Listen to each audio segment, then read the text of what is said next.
Sir দেখুন, আপনার পছন্দের ফুল আফ্রিকান ডেজি।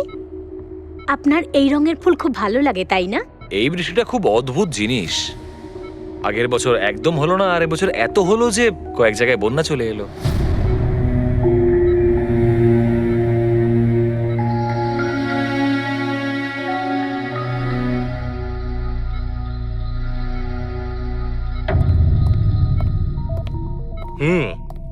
বাবা, তোমার এই স্টুডেন্টরা তাদের ভালোবাসায় তোমাকে বিগড়ে দিচ্ছে খালি, তাই না? তোমার তো খুব ভালোই লাগছে। জিজ্ঞাসা করা যাক, কি হলো বলো?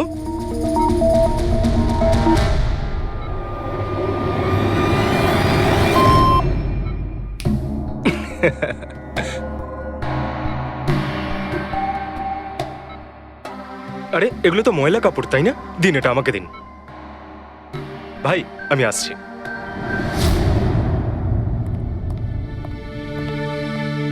স্যার এখন কেমন আছেন? ভালোই আছে, আর আগের থেকে বেটার রয়েছে। আর সেটা শুধুমাত্র তোমাদের জন্যই সম্ভব হয়েছে। যদি তোমরা এখানে রোজ না আসতে, তাহলে হয়তো উনি সুস্থ হতে পারতেন না। আরে দাদা, এভাবে বলো না। স্যার তো আমাদের কাছে মা বাবার থেকেও বড়। একদম ঠিক। আর আমরা জীবনে যা কিছু শিখেছি সবকিছু স্যারের জন্যই হয়েছে। হ্যাঁ, এইভাবে তোমরা যদি আমাদের পাশে এসে না দাঁড়াতে, হয়তো আমরা দুজন এইভাবে বাবার দেখাশোনা করে উঠতে পারতাম না।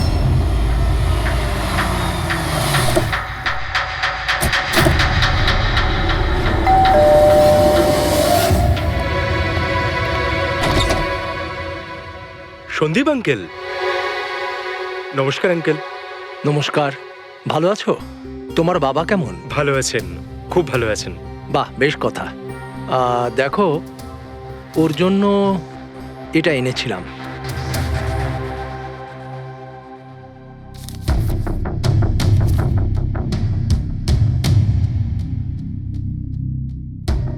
আঙ্কেল, 25 লাখ টাকার চেক? হ্যাঁ মা, আজ জ্ঞানদীপ ইনোভেশনস এর 5 বছর পূর্তি। সেটার উপহার ভাবতে পারো। আঙ্কেল, সেটা ঠিক আছে, কিন্তু বাবা তো গত 2 বছর ধরে কোম্পানির জন্য কোনো কাজই করেনি। দেখো, কিছু সম্পর্ক এই সমস্ত কথাবার্তার অনেক ঊর্ধ্বে হয়। তোমার বাবা আর আমার বন্ধুত্ব অনেকটা এরকম। চলো জ্ঞানের সঙ্গে দেখা করি। বাবা, দেখো কে দেখা করতে এসেছেন।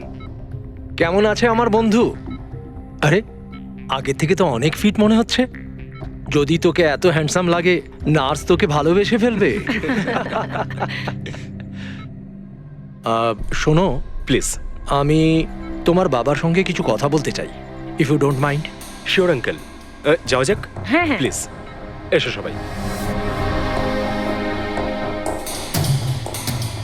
ওনার এই চেকটার জন্য আমাদের সত্যি খুব হেল্প হয়ে যাবে। হ্যাঁ, পাপার জন্য একটা অ্যাডভান্স বেড নিয়ে আসতে পারি, তাই না? হ্যাঁ। আরে স্যার, স্যার কি হলো? স্যার, কি হলো? লাইট অন্ধকার কেন এখানে? লাইট কি হলো? কি হলো? সন্দীপ আঙ্কেল,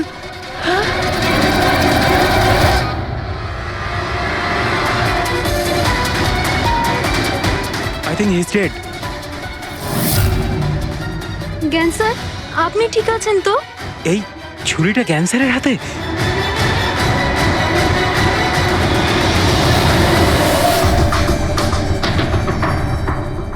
আচ্ছা, তুমি এটা বলছো যে তোমার বাবা জ্ঞানবাবুর হাতে ছুরি ছিল, কিন্তু উনি সন্দীপবাবুর খুন করেননি। স্যার উনি কিভাবে খুন করতে পারেন? 2 বছর ধরে তো উনি প্যারালাইজড। ওনার CLIS হয়েছে। Complete locking syndrome. হ্যাঁ স্যার, এই পরিস্থিতিতে শরীরের কোনো অংশই কাজ করে না, এমনকি চোখের পাতা পর্যন্ত পড়ে না। ওনার প্যারালাইসিস হলো কি করে? স্যার 2 বছর আগে বাবার একটা অ্যাক্সিডেন্ট হয়েছিল। অদ্ভুত ব্যাপার, 2 বছর আগে ওনার অ্যাক্সিডেন্ট হয়েছিল, তখন থেকে উনি বিছানায়। তাহলে ওনার হাতে ছুরি এলো কি করে? স্যার, এটা অসম্ভব। খুন জ্ঞান স্যার নয়, অন্য কেউ করেছেন। আরে কিন্তু ছুরি তো ওনার হাতেই ছিল। হয়তো খুনি এই কাজটা করেছে। তার মানে হলো এই রুমে জ্ঞানবাবু আর সন্দীপবাবু ছাড়া আরো কেউ ছিল? না স্যার, আমরা সবাই তো নিচেই ছিলাম। হ্যাঁ স্যার, আর ঘরে তো আর কেউ ছিল না স্যার। তার মানে তুমি এটা বলতে চাইছো যে এই খুন জ্ঞানবাবু করেছেন? না স্যার, আমি সেটা বলতে চাইনি। তুমি কি বলতে চাইছো? সন্দীপ তাহলে নিজেকেই ছুরি মেরেছে, আর মারা যাওয়ার আগে ছুরিটা ওনার হাতে ধরিয়ে দিয়ে যায়? হ্যাঁ, আবার এমন নয় তো যে জ্ঞানবাবুর কোনো শরীর খারাপই নয়, শুধু অ্যাক্টিং করছেন? স্যার আপনি এসব কি বলছেন? যেটা আপনি শুনলেন যদি আপনার কোনো আপত্তি না থাকে আমরা আপনার বাবাকে আরেকবার চেক করতে চাই। করুন আপনি। আমরা কি মিথ্যা বলছি নাকি? দেখে নিচ্ছি।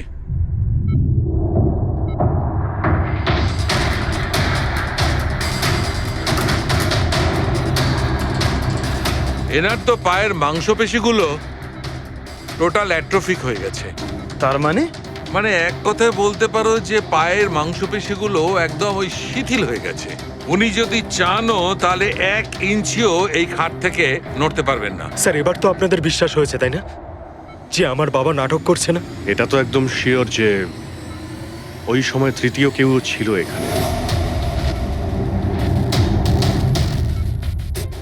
আচ্ছা, এই উনি আবার জানালা দিয়ে আসেনি তো? পঙ্কজ, ফ্রেডি, তোমরা জানালার আশপাশটা ভালো করে চেক করে দেখো তো কোনো প্রমাণ পাওয়া যায় কিনা। স্যার, অদ্ভুত ব্যাপার, প্রথমবার এইরকম হলো যে খুনির সাক্ষী এখানে রয়েছে কিন্তু সাক্ষ্য দিতে পারবেন না। সেটা পাওয়া যেতে পারে স্যার, সাক্ষ্য কি করে পাবো? এই মেশিনের সাহায্যে, যার নাম হলো বিসিআই, ব্রেন কম্পিউটার ইন্টারফেস। এই মেশিনটা প্যারালাইজড পেশেন্টদের অনুভবগুলোকে বুঝতে সাহায্য করে। অদ্ভুত ব্যাপার, এটা কি সম্ভব? নিশ্চয়ই সম্ভব স্যার। স্যার, এই মেশিনটা রক্তের অক্সিজেন ফ্লোকে বুঝে নিয়ে পেশেন্টের অনুভবগুলোকে ব্যক্ত করে দেয়। একটু ভালো করে এক্সপ্লেন করো দেখি। স্যার আমি বলছি, এই মেশিনটা মাথার ভিতরে রক্ত প্রবাহকে ডিটেক্ট করে, তারপর এটা ক্যালকুলেশন করে যে আলাদা আলাদা পরিস্থিতিতে আলাদা আলাদা প্রশ্ন করলে তার উত্তরে মস্তিষ্কের ভিতরে রক্ত প্রবাহ কেমন হচ্ছে। ও, আর এই রক্তের মাত্রা এইটা বলতে পারবে যে ওই সময় এই মানুষটা কি ভাবছিল, এর মনের মধ্যে কি চলছিল। Exactly. Good, very good. Freddie sir, এখান থেকে ওপরে যাওয়ার কোনো রাস্তা নেই। সে আমি জানি। এই পাইপটা দেখ, খুনি এই পাইপটা বেয়েই উপরে উঠেছিল, খুন করে এই পাইপটা ধরেই বেয়ে নিচে নেমে গেছিল। আর ওই ভাঙা টপটা দেখতে পাচ্ছিস, ওইটার উপরই পড়ে দৌড়ে পালিয়েছিল। চলুন স্যার, নিচে গিয়ে দেখি। চল। আমার বাবা অ্যাক্সিডেন্টের আগে এই টেকনিকটাকে আরো এগিয়ে নিয়ে যেতে চেয়েছিলেন। বাবা সবসময় এটা বিশ্বাস করতেন যে বিজ্ঞানের কাছে সব প্রশ্নের উত্তর রয়েছে, প্রয়োজন শুধু চোখ খুলে সমাধানটা খুঁজে বের করা। আপনার বাবা একদম ঠিক কথা বলতেন। হ্যাঁ স্যার, জ্ঞান স্যার চেয়েছিলেন যে বিজ্ঞানের জন্য তারা চোখে দেখতে পাক যারা দৃষ্টিহীন, যারা শুনতে পায় না তারা যেন শুনতে পায়। মানুষের উপকার করতে চেয়েছিলেন জ্ঞান স্যার। আর নিয়তির খেলা দেখুন, আজ ওনারই আবিষ্কার ওনাকে সাহায্য করছে, যেটা একদিন ওনার অনেক বড় স্বপ্ন ছিল। ঠিকই বলছেন স্যার, টপটা তো ভাঙা। আর এই দেখ, পায়ের এই ছাপগুলো দেখ, খুনি এই পথেই পালিয়েছিল। স্যার, এখানে দেখুন, রক্ত স্যার। তার মানে পঙ্কজ, ঘরের ভেতর আরো কেউ ছিল যে সন্দীপ বাবুকে খুন করেছে। রক্তের এই স্যাম্পলটা নিয়ে ফরেন্সিক ল্যাবে যাওয়া যাক। আচ্ছা, এই জ্ঞানবাবু বিসিআই এর সাহায্যে কি কথা বলতেন? যেরকম ওনার যখন খিদে পেত উনি সেটা বলতেন, যদি ওনার বেড প্যানের প্রয়োজন হতো সেটাও বলতেন, এমনকি বাবা ওটা দিয়ে দাবাও খেলতেন স্যার। কি দাবা খেলতেন? গ্রেট। হ্যাঁ স্যার, যেমন যেমন প্যাটার্ন এনার মনের মধ্যে তৈরি হতো সেই অনুযায়ী অক্ষরের পেছনে লাইটগুলো জ্বলে উঠতো, আর আমরা অক্ষরগুলোকে মিলিয়ে বুঝে যেতাম যে ইনি কি বলতে চাইছেন। তাহলে তো উনি বলতে পারবেন যে খুনি কে। হ্যাঁ স্যার, নিশ্চয়ই। স্যার, বাবাকে একবার জিজ্ঞেস করা উচিত। অবশ্যই করব, আগে তো আমরা ভালো করে তদন্ত করে নিই।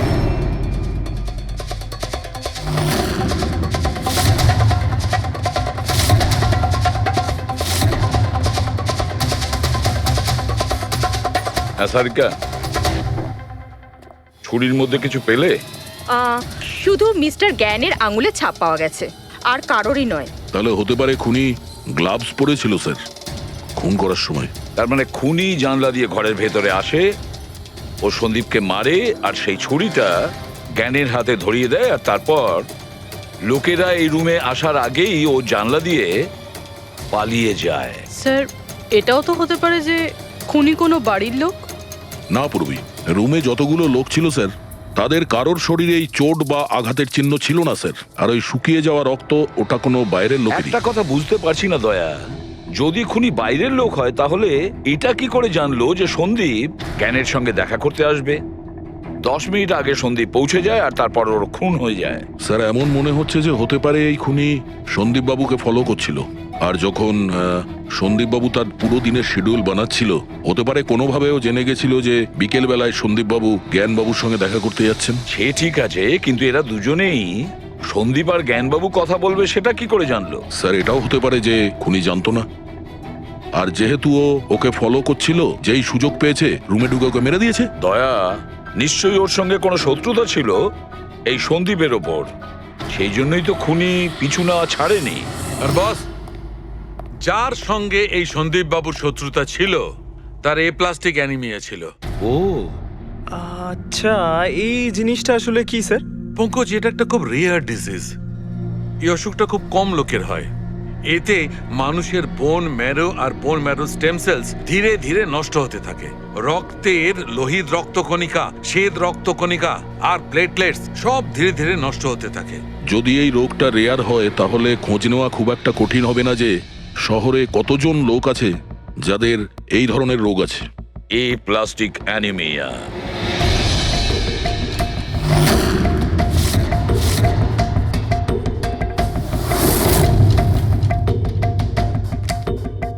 হ্যাঁ দা, কিছু পেলে? হ্যাঁ স্যার, এই শহরে সব মিলিয়ে ৪৫ জন লোক আছে যারা এই রেয়ার অসুখে ভুগছে স্যার। তাদের মধ্যে ১৬ জন তো দেশেই নেই। তার মানে বাকি রইল ২৯। তাদের মধ্যে ১৪ জন এমন লোক আছে যারা বয়স্ক, মানে উঁচু ব্যালকনি থেকে লাফাতে পারবে না। বাকি রইল ১৫। তাদের মধ্যে ৭ জন বাচ্চা আছে যাদের বয়স ১২ বছরের কম। তাহলে বাঁচলো ৮ জন। হ্যাঁ স্যার, আর ৮ জনের মধ্যে তো ৪ জন এমন আছে স্যার যারা অনেক বেশি মোটা স্যার। এই দেখুন, ও, এরা না ওই ব্যালকনিতে উঠতে পারে না লাফাতে পারে। অসম্ভব স্যার। তার মানে দয়া, আমাদের কাছে সাসপেক্ট ৪ জন। ৪ জন সাসপেক্ট। হ্যাঁ স্যার। নাম কি তাদের? স্যার, লীলা, রমেশ, সুনীল আর হেমন্ত। নীলা, রমেশ, সুনীল আর হেমন্ত। রবি, স্যার, একটু দেখো তো আমাদের ক্রিমিনাল ডেটাবেসে কোনো পুরনো পাপি কিনা।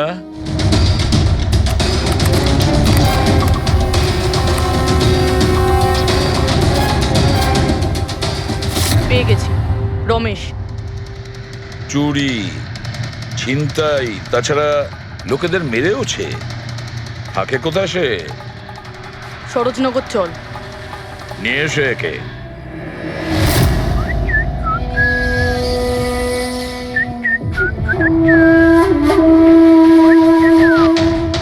মালা, একটা ফুলের মালা আমাকেও একটু পরাও। আচ্ছা বলো, বিয়ে কবে করছো? বিয়ে? আর তোকে? আমার এতটাও খারাপ সময় আসেনি যে তোকে বিয়ে করতে হবে। কেন? তুই এতটাই খারাপ দেখতে যে তোর বাড়ির আয়না ভয় পেয়ে যায় তোকে দেখে। কিন্তু তোমার বাড়ির আয়না তোমার জন্য কবিতা বলে, এটা আমি খুব ভালো করে জানি। আরে, তোর হাতে আবার কি হলো? আরে কিছু না, শত্রুর সাথে যুদ্ধ করতে গেলে এরকম চোট লেগেই থাকে মালা দেবী। নাটক করিস না, বল কি হয়েছে? ব্যাপারটা এই যে আমি হেঁটে হেঁটে যাচ্ছিলাম, হঠাৎ করে দেখলাম একটা বুড়ি মহিলা রাস্তা পেরোনোর জন্য এগোচ্ছিল। তখনই উল্টো দিক থেকে একটা মোটরসাইকেল খুব জোরে, খুব স্পিডে, ১০০ স্পিডে ওর দিকেই এগোচ্ছিল। যখনই মোটরসাইকেল ওই বুড়ি মহিলাকে ধাক্কা মারতে যাচ্ছিল, মাঝখানে পৌঁছে গেলাম আমি আর বাঁচিয়ে নিলাম ওকে। আচ্ছা, তুই এতটাই সাহসী? আমি কি কি ভালো পারি সে ব্যাপারে তো তুমি এখনো জানোই না। আচ্ছা বল, আর কি কি গুণ আছে তোর মধ্যে? আমার ভালো গুণগুলো হলো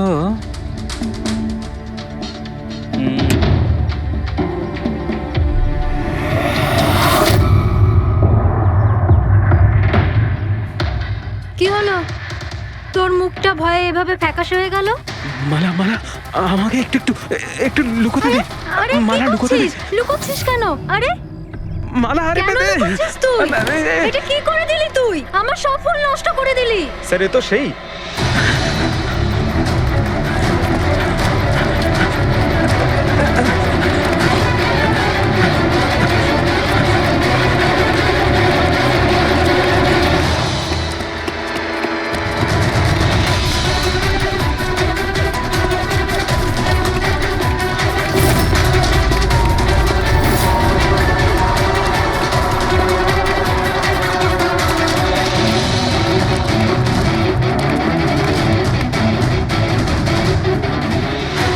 পালিয়ে গেছে মনে হয় স্যার। যাবেটা কোথায়?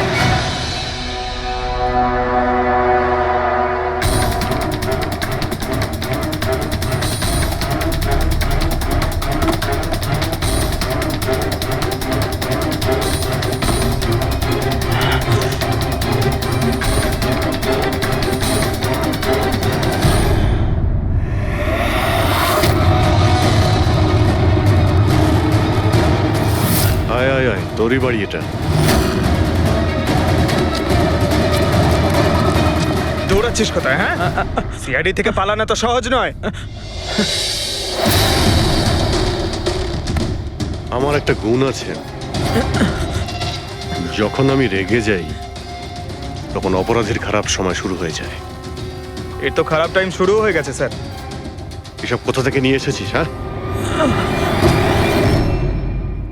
আনিনি স্যার, নিজে বানিয়েছি। এই মেশিনটা তুই বানিয়েছিস? দেখে তো মনে হচ্ছে চাও ঠিক করে বানাতে পারিস না, মেশিন বানিয়েছিস। কোথা থেকে চুরি করেছিস? না স্যার, আমি চুরি করিনি। শুধু চুরি করিসনি, খুনও করেছিস তুই। খুন? কার sir? D117 MG road, Sundarnagar. এখানে গেছিলি তো তুই? তোর হাতে আঘাত লেগেছে না? তোর এই রক্ত আমরা ওখানে পেয়েছি। আমার ছিল না স্যার। তোরই ছিল। তুই যে হসপিটালে ট্রিটমেন্ট করিয়েছিলি সেখানেই ম্যাচ করে গেছে। মাঝার কোনো রাস্তা নেই? না, সোজা ফাঁসি। চুরির জন্য ফাঁসি দিয়ে দেবে? চুরি নয়, খুন। সন্দীপের খুন। না স্যার, আমি কোনো খুনই করিনি। আমি তো শুধু ওখানে চুরি করতে গেছিলাম। তুই একে খুন করিসনি? হে ভগবান, কি বিপদে পড়লাম। মায়ের দিব্যি বলছি স্যার, আমি কোনো খুন করিনি। আমি তো খবর পেয়েছিলাম যে ওখানে একটা লোক থাকে যার প্যারালাইসিস হয়ে গেছে। চুরি কোথায় করতে হবে সেটা ভালো করে জেনে নিয়ে আমি ওখানে শুধু চুরি করতে গেছিলাম। আমি ওখানে শুধু এই কারণেই গেছিলাম। আমি তোকে চিনিও না, কেন মারবো? কারণ সন্দীপ তোকে চুরি করার সময় দেখে ফেলে, তাই একটা অপরাধ লুকোতে গিয়ে আরেকটা করে ফেলেছিস। হ্যাঁ, এই কথাটা সত্যি স্যার যে আমি ওখানে গেছিলাম। আর সন্দীপ আমাকে দেখে চিৎকারও করেছিল। ওর চিৎকার শুনে আমি ভয় পেয়ে গিয়ে পালিয়ে এসেছিলাম। তাহলে তোর লাগলো কি করে?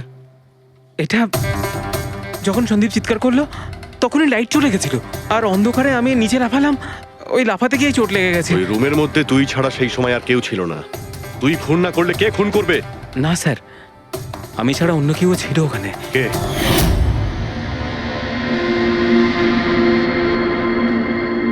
কে কে তুমি? হ্যাঁ, অন্ধকারে মুখটা তো ঠিক দেখতে পাইনি, তবে ওর ঘড়িটা চকচক করছিল। ঘড়ি? সন্দীপ তো কোনো ঘড়ি পড়েছিল না। স্যারও মিথ্যে বলছে। কোনো মানুষ ছিল না, কোনো ঘড়ি ছিল না। কেউ ছিল কি ছিল না তার উত্তর তো ওই দিতে পারবে। জ্ঞান, উনি আজ কেমন আছেন? স্যার আগের থেকে বেটার, কিন্তু আজকে কিছু জিজ্ঞাসা করতে চান ওনাকে? শুরু করি। শিওর স্যার, কিন্তু আপনারা যা জিজ্ঞেস করতে চান একটু স্লোলি জিজ্ঞাসা করবেন স্যার, যাতে উনি আপনাদের এক একটা শব্দ বুঝতে পারেন স্যার। হ্যাঁ, জ্ঞানবাবু, এ রমেশ, এ একজন চোর। যে রাতে সন্দীপ বাবুর খুন হয়েছিল ও এখানে চুরি করতে এসেছিল। ও বলছে যে সেই রাতে এখানে অন্য কাউকে দেখেছিল।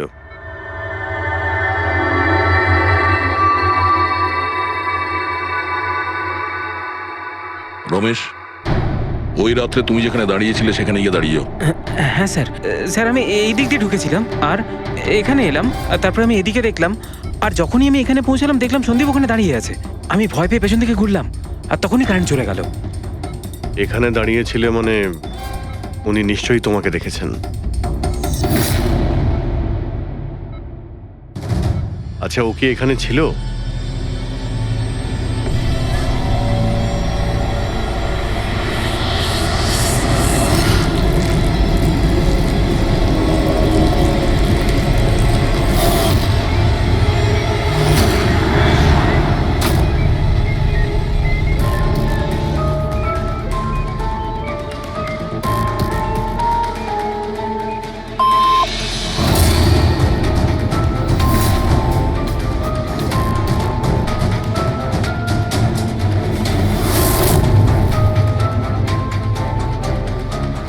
আচ্ছা, রমেশই কি খুন করেছিল?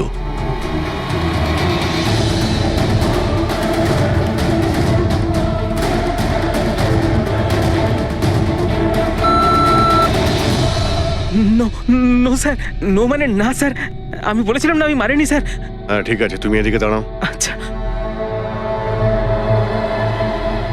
আচ্ছা, আপনি এটা বলুন, আপনি কি খুনিকে দেখেছেন? আপনি চেনেন খুনিকে?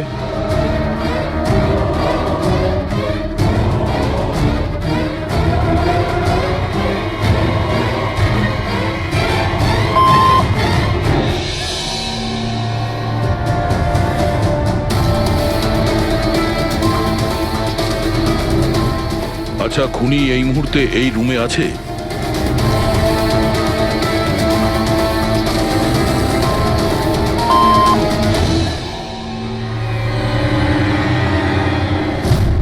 তার মানে খুনি আমাদের মধ্যে কেউ একজন। আপনার কোনো স্টুডেন্ট?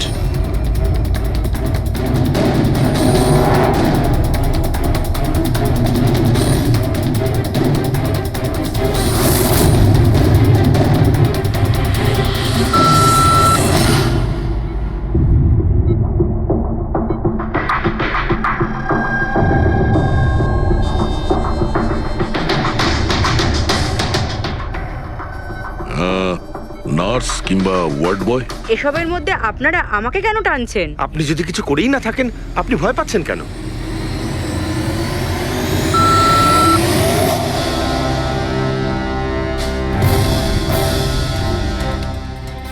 জ্ঞানবাবু, তাহলে শুধুমাত্র তো আপনার ফ্যামিলির লোকেরা আছে।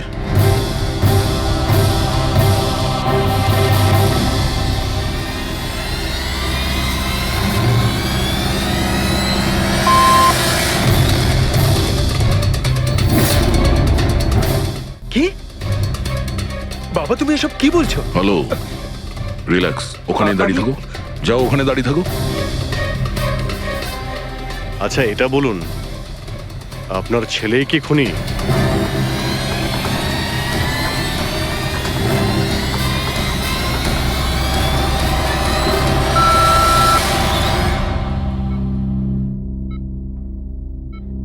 এখন তো শুধু আমিই আছি, কিন্তু আমি এই খুন করিনি।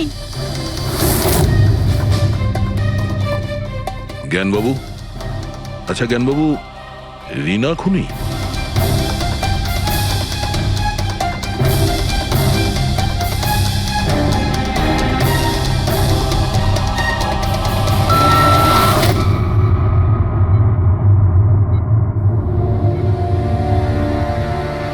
আপনি আমাদের বললেন যে আপনার পরিবারেরই কেউ খুনি, তাহলে সে কে?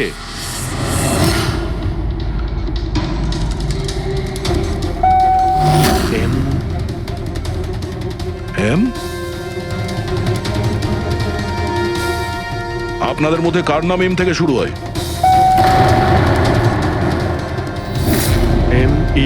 মি, মানে উনি? জ্ঞানবাবু, আপনি বলছেন যে খুন আপনি করেছেন?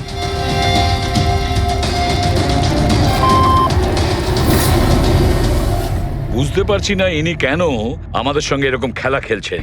কালকের কাগজে হয়তো আসবে যে সিআইডি নাকি খুনের অপরাধে এমন লোককে অ্যারেস্ট করেছে যে নাকি প্যারালাইসিস হয়ে পড়ে আছে 2 বছর ধরে। খুনি নিশ্চয়ই জ্ঞানবাবুর আশেপাশের কেউ। উনি ওকে বাঁচানোর চেষ্টা করছেন, জানি না কেন। সমস্ত অভিযোগ উনি নিজের মাথায় নিচ্ছেন। যদি সে আপন কেউ হয় তাহলে সেই ছুরি ওনার হাতে কেন দিতে যাবে? অন্য কারোর হাতে দিত, যাকে সহজেই বিশ্বাস করা যেত। আর কারোর ওপর যদি দোষ চাপানোরই হয়, তাহলে জ্ঞানবাবু ওকে বাঁচাচ্ছেন কেন, যখন এই সন্দীপ বাবু ওনার খুব ভালো বন্ধু, ভাইয়ের থেকে? এটাই তো সব থেকে বড় বন্ধু, ভাইয়ের থেকেও বড় বন্ধু। কিছু তো একটা গোলমাল আছে। এ কি সত্যিই বন্ধু নাকি শত্রু? জ্ঞানবাবুর ছেলে বলছিল সন্দীপ বাবু ওনাকে 2 বছর ধরে টাকা পাঠাচ্ছিল, ওনার অসুখের সময় ওনার পাশে ছিল। তার উপরে স্যার, ঘটনার দিন সন্দীপ 25 লাখের চেক নিয়ে এসেছিল। ওনার ফ্যামিলি মেম্বার তো এটাই ভাববে যেটা দেখানো হয়েছে। আর সব সময় পর্দার পিছনের খেলাটা অন্য কিছু হয়ে থাকে, অন্য রকম হয়ে থাকে। কিন্তু স্যার, পর্দার আড়ালের সত্যিটা তো শুধুমাত্র জ্ঞানবাবুই জানেন, আর উনি তো সত্যি কথা বলছেনই না। জ্ঞানবাবু সত্যি কথা বলছেন না তো কি হয়েছে বস? ওর মস্তিষ্ক তো সত্যি কথা বলবে। আমার জ্ঞানবাবুর মস্তিষ্ক চাই। জ্ঞানবাবুর মস্তিষ্কটা এনে দাও, তারপর দেখবে তুড়ি মেরে খুনির কাছে পৌঁছে যাব। ডক্টর সালুকে, এটা কি ধরনের ডিমান্ড করলেন আপনি? কারণ মস্তিষ্ক কি করে নিয়ে আসা সম্ভব? কেন হবে না ফেডরিক? এই কেসে ওনার মস্তিষ্ক তো ওকে এনে দিতেই পারি আমরা। কেননা গত 2 বছরে ওনার মস্তিষ্কে যা কিছু ঘটেছে সব বিসিআই মেশিনে রেকর্ড হয়েছে। এক্স্যাক্টলি বস, আর এই মেশিনে আমাদের বলবে যে জ্ঞানবাবুর সঙ্গে ওর কি আর কেমন সম্পর্ক ছিল। হ্যাঁ ঠিক, সব ডেটাগুলো নিয়ে এসো বিসিআই মেশিনের। আর দয়া স্যার, রমেশকে ওনাদের বাড়িতে নিয়ে যাও, আর ওখানে যে কয়জন লোক ছিল সবার ঘড়ি চেক করাও। স্যার এখনো আমাদেরকেই সন্দেহ করছেন? হ্যাঁ, আর ততক্ষণ সন্দেহ করব যতক্ষণ না আসল খুনিকে পাওয়া যায়। কিন্তু জ্ঞান স্যার তো বলেই দিয়েছেন আমরা সবাই নির্দোষ, তাও আপনারা। হতে পারে উনি মিথ্যে কথা বলছেন তোমাদের মধ্যে কাউকে বাঁচানোর জন্য। তাহলে আপনারা আসল খুনিকে কিভাবে খুঁজবেন? সিআইডি এই দায়িত্ব আমাকে দিয়েছে, কেননা সেই রাতে আমি খুনির ঘড়িটা দেখতে পেয়েছিলাম। কিন্তু সেদিন তো ঘরে অন্ধকার ছিল, তুই ঘড়ি কি করে দেখলি?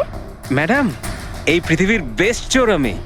যে জিনিসের দিকে নজর দিই মাথায় পুরো কুষ্টি চেপে যায়। তাহলে দুনিয়ার বেস্ট চোর বাবু, কাজে লেগে যান।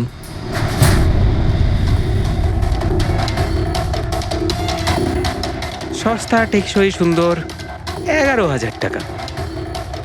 না, এ নয়।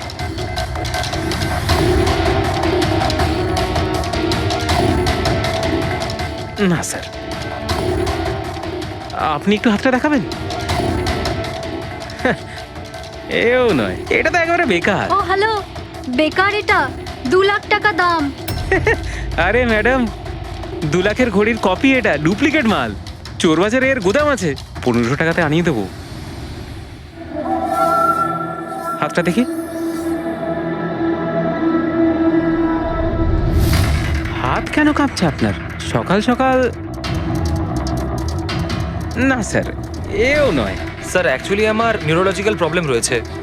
ছোটবেলা থেকেই আমার হাত কাঁপে, আমি কোনো কিছু ভালোভাবে ধরতে পারি না। পঙ্কজ, একটু ওই পেনটা দাও ওকে।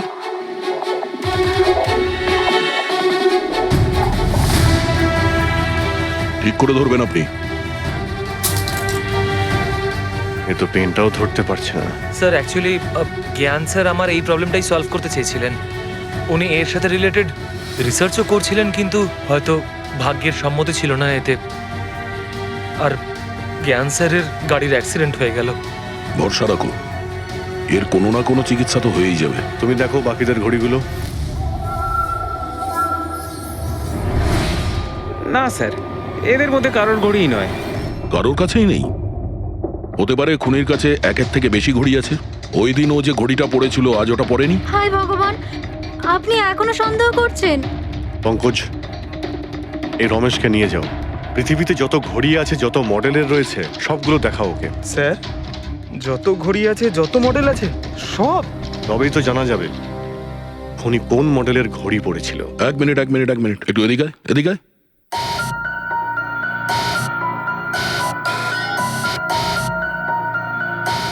এই নাও,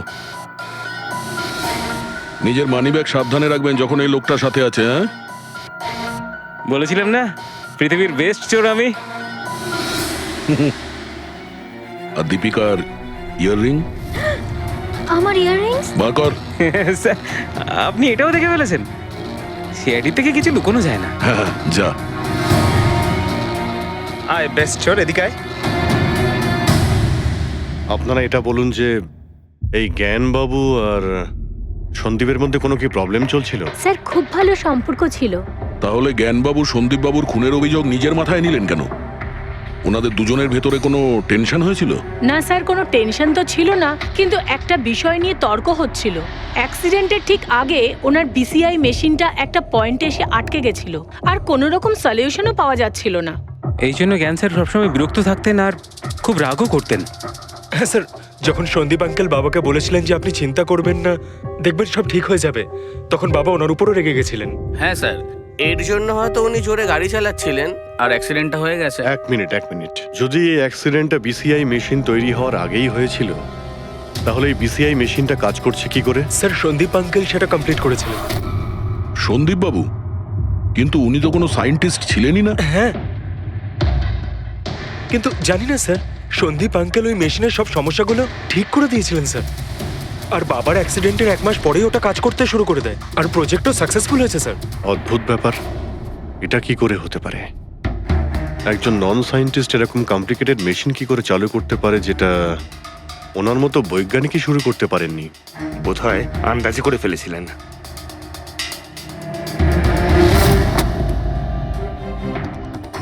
মাই গড, গত 2 বছরে এত ডেটা বেরিয়েছে ওনার একার? হ্যাঁ বস, আর এই পেপারগুলোর প্রত্যেকটা জায়গা খুঁটিয়ে খুঁটিয়ে ভালো করে দেখতে হবে যে সত্যিটা কি ছিল যেটা জ্ঞানবাবু আমাদের থেকে লুকোতে চাইছেন। এক একটা শব্দ, এক একটা অক্ষর জুড়ে তার প্যাটার্ন বানিয়ে দেখতে হবে। চলে এসো, সবাই মিলে কাজ করি। সবাই চলে এসো। ফ্রেডি,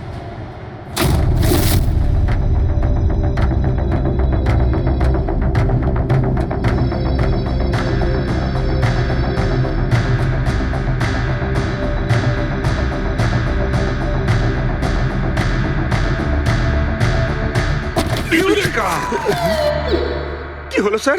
কি পেলেন? জানতে পারা গেছে যে আসলে ওই রহস্যটা কি, আর এই রহস্যে আছে একটা ভিলেন।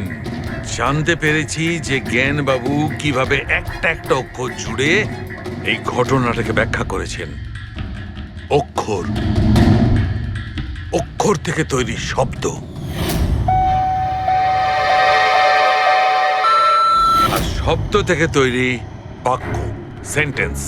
না জানি কত সময় লেগেছিল ওনার পুরো ঘটনাটা, পুরো সত্যিটা এভাবে বলার জন্য। হ্যাঁ বস, কম করে 6 মাস। আর সেটা তখন শুরু হয়েছিল অ্যাক্সিডেন্টের ঠিক আগে। আজকের পর থেকে এই কোম্পানিতে তুমি সাইলেন্ট পার্টনার, আর তোমার লাভ শুধুমাত্র 5% হবে, আর তার থেকে বেশি তুমি 1 টাকাও পাবে না। ও ওকে ওকে ওকে ওকে, আমার মনে হচ্ছে তোমার এই প্রজেক্টটা কমপ্লিট হয়ে গেছে আর তুমি সফল হয়ে গেছো। হ্যাঁ হ্যাঁ, আমি সফল হয়ে গেছি, কিন্তু আমি এই মেশিনটা গরিবদের জন্য বানিয়েছি, মানবতার জন্য বানিয়েছি, তোমার মতো লোভী মানুষদের জন্য বানাইনি। আজকের পর থেকে আমরা একসাথে কাজ করব না। আমি যাচ্ছি, কফির জন্যে বৌদিকে ধন্যবাদ জানিয়ে যাচ্ছি।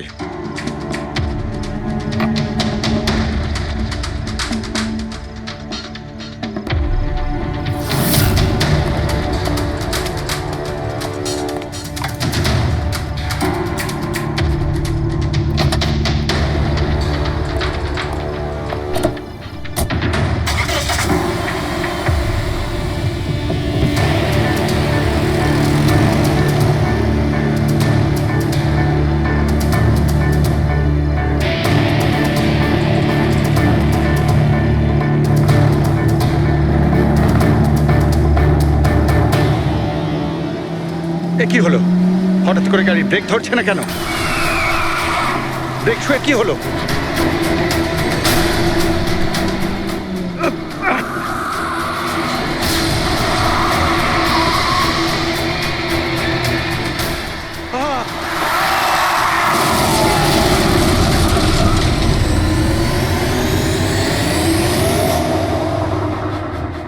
এবার বুঝতে পেরেছো আমাকে ঘাঁটানোর পরিণাম?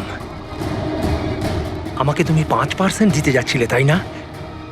এবার দেখো, আমি তোমাকে 5% দেব সারা জীবনের জন্য।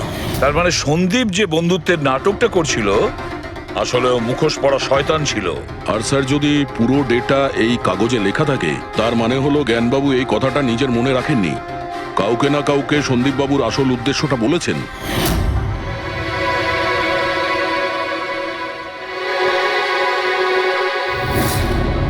আর উনি এ ব্যাপারে যে বা যাকে সত্যিটা বলেছিলেন সেই হলো অপরাধী, সেই হলো সন্দীপের খুনি। কিন্তু স্যার, যদি খুনি জ্ঞানবাবুর হয়ে প্রতিশোধ নিতে চাইতো, তাহলে খুনি ছুরিটা জ্ঞানবাবুর হাতে কেন ধরালো? ওনাকে ফাঁসাতে চাইছিল? না পুরবি, আমার তো মনে হয় না। খুনি ওনাকে সান্ত্বনা দিতে চেয়েছিল, যে এটা বোঝাতে চেয়েছিল যে দেখুন, আমি আপনার হয়ে সন্দীপকে মেরে ফেলেছি, আপনার প্রতিশোধ আমি নিলাম।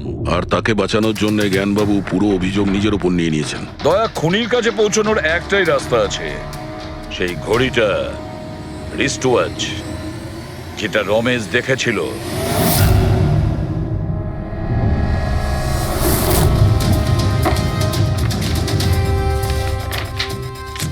আরে ভাই, তাড়াতাড়ি কর, এত সময় নেই আমাদের কাছে। পঙ্কজ, আরে দেখছি তো কি আমি। হচ্ছে? স্যার, কি হলো রমেশ, মজা আসছে কি না? যথেষ্ট স্যার, আমি হাত জোড় করছি, আমি আর ঘড়ি দেখতে পারবো না। 10,000-এর উপর ঘড়ি আমাকে দেখানো হয়েছে। আমার মাথা ঘুরছে স্যার। যতক্ষণ না ঘড়ির মডেল খুঁজে পাচ্ছিস ততক্ষণ বাড়ি যেতে দেবো না তোকে। স্যার, স্যার, স্যার, আমাকে ক্ষমা করে দিন স্যার। আমি বলছি বাপের জন্য আর চুরি করবো না, আমাকে বাড়ি যেতে দিন স্যার। ওট ওট ওট ওট ওট জানা তো দরকার ওই রাতে তুই ওখানে কোন ঘড়িটা দেখেছিলি, হ্যাঁ? এখন আর কটা ঘড়ি দেখবো স্যার? এতগুলো ব্র্যান্ডের এতগুলো মডেল দেখলাম স্যার, ওগুলোর মধ্যে কোনোটাই নয় ওটা। তো কোনো মডার্ন ঘড়ি ছিল নাকি? হ্যাঁ ম্যাডাম, একদম মডার্ন ঘড়ি ছিল। ঘড়ি তো ছিল কিন্তু ঠিক ঘড়ির মতো দেখতে ছিল না। কি বললি? মডার্ন ঘড়ি ছিল অথচ ঘড়ি নয়? হ্যাঁ। ঘড়ি দেখেছিস তো? ড্রয়িং করাতে পারবি? ঠিক আছে, পুরবি একে দিয়ে স্কেচ বানাও। স্যার, হ্যাঁ স্যার এইটা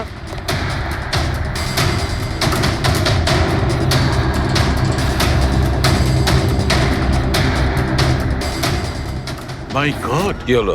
1 মিনিট বস, একদম জ্যাকপট লেগে গেছে। রমেশ, এদিকে এসো। ওকে, মন দিয়ে দেখো, এই ঘড়িটাই ছিল। এটাই ছিল, একদম এটাই ছিল স্যার। এটা কিরকম ঘড়ি স্যার? চুরি করলে কত পয়সা পাবো? পয়সা নয়, টাকা পাবে, লাখ লাখ টাকা। এত দামি ঘড়ি এটা? ঘড়ি নয়, এটা স্যাটলা বলে একে, স্যাটলা। স্যাটলা? এবার খুনি কে সেটাও আমি বলতে পারি। কে এই খুনি? সে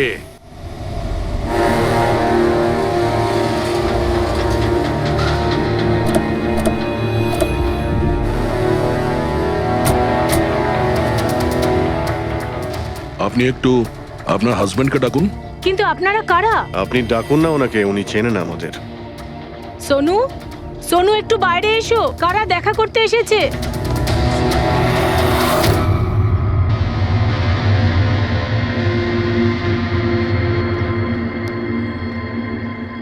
আপনারা এখানে? কি ব্যাপার? এমনি এখান দিয়ে যাচ্ছিলাম, তাই ভাবলাম যে দেখা করে যাই। আমি এরকম কথা আগেও শুনেছি। দেখা করে যাই না, তোমাকে গ্রেপ্তার করে নিয়ে যাই। গ্রেপ্তার? কিন্তু কিসের জন্য? আপনার স্বামী সন্দীপকে খুন করেছে। স্যার, আমি আপনাদেরকে বলেছিলাম তো, এই দেখুন, আমি ঠিক করে জলটাই খেতে পারি না, কারোর মার্ডার কি করে করব? খুন তো করেছো, আর তুমি এই হাত দিয়েই করেছো। কোথায় সেই সেটলা ওয়াচ? হ্যাঁ, ঘড়ি কোথায়? স্যার, আপনারা কোন ঘড়ির কথা বলছেন আমি কিচ্ছু জানি না। এক্ষুনি তুমি জানতে পারবে কোন ঘড়ির কথা বলছি। ফ্রেডি, পঙ্কজ, ঘরের তল্লাশি নাও।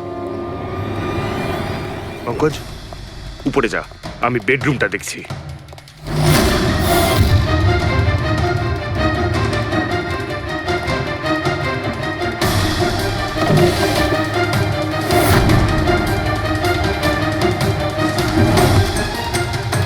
কিচ্ছু নেই।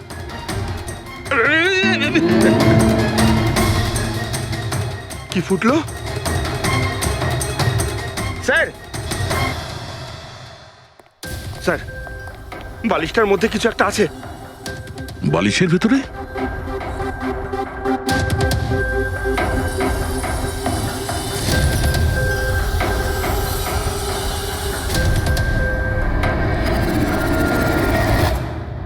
তাই তো, ঘড়ির মতো দেখতে। হ্যাঁ। এই ঘড়িটা কার? আর এই বালিশের ভেতরে কি করছে? আমি কি করে জানবো? যে দোকানদারের থেকে বালিশটা কিনেছিলাম তারই হবে। পড়ো এটা। স্যার, আমি কারোর ঘড়ি কেন পড়তে যাবো স্যার? তুমি এটা পড়বে নাকি অ্যারেস্ট করবো আমরা? অভিজিৎ, একটা কাজ করি, আগে আগে ঘড়ি পরাই, হাত করা তো নিজের থেকেই লেগে যাবে। হ্যাঁ, নাও ওই ঘড়িটা খোলো। স্যার,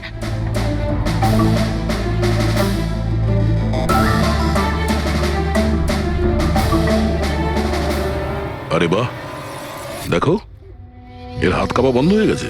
হ্যাঁ স্যার, তো চমৎকার হয়ে গেল, এর হাত কাঁপা থেমে গেল। এটা কোনো চমৎকার নয়, এটা সায়েন্স। এবার দেখো এই ঘড়িটা পরার পরে সোনু কত সহজে খুন করতে পারে।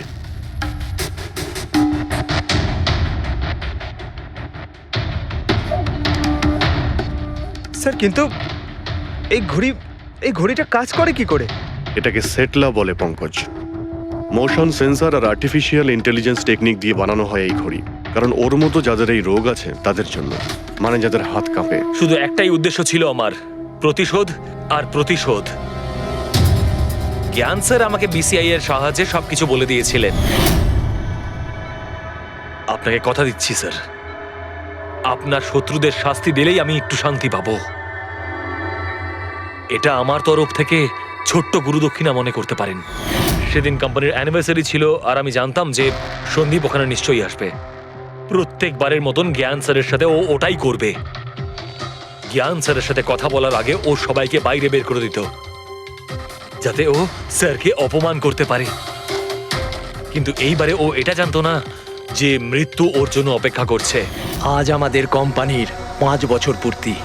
যখন বাড়ির প্রত্যেকে রুমের বাইরে এক এক করে চলে গেল, তখন ওদের খেয়াল ছিল না যে আমি ওদের সাথে নেই। দেখো আমি কেমন বন্ধু। A promise is a promise my friend, and you know as I কে কে তুমি? হ্যাঁ, আর তারপরে আমি কারেন্ট অফ করে দিই আর জ্ঞান স্যারের সামনে আমি ওকে মেরে ফেলি। আর তারপরে আমি ফিঙ্গারপ্রিন্ট মুছে ফেলে জ্ঞান স্যারের হাতে ছুরিটা ধরিয়ে দিই। আর বাকিরা সবকিছু জানার আগেই আমি সবার মধ্যে দাঁড়িয়ে পড়ি। তুমি প্ল্যানটা তো ভালোই করেছিলে, কিন্তু কপালটাই খারাপ। রমেশ ওখানে আসে চুরি করতে, আর ও তোমার এই ঘড়ি দেখে নিয়েছিল। এমনিতেও স্যার কিছুই লুকিয়ে রাখা যায় না। রমেশ না এলেও আজ নয় কাল আমাকে আপনারা ধরেই ফেলতেন। তুমি যখন সবকিছুই বোঝো, তাহলে এরকম অপরাধ কেন করলে? জ্ঞান স্যারের ঋণ শোধ করতে। এটা শুধু ঘড়ি নয়, আমার মতো মানুষের কাছে এটা নতুন জীবন, যে জীবনটা জ্ঞান স্যার উপহার দিয়েছিলেন। উনি আমাকে বিশ্বাস করিয়েছিলেন যে বিজ্ঞানের ক্ষেত্রে আমি এগিয়ে যেতে পারি। যেভাবে উনি তোমার সমস্যার সমাধান করেছিলেন, তুমিও সেরকম সমাজের ভালোর জন্য কোনো কাজ করতেই পারতে। কিন্তু তুমি আলোর দিকে যাওয়ার পরিবর্তে অন্ধকারের দিকে চলে গেলে। আর এমন অন্ধকূপে পৌঁছলে যেখানে আসার কোনো আলোই নেই। যদি কিছু থাকে, সেটা হলো শুধু ফাঁসির দড়ি।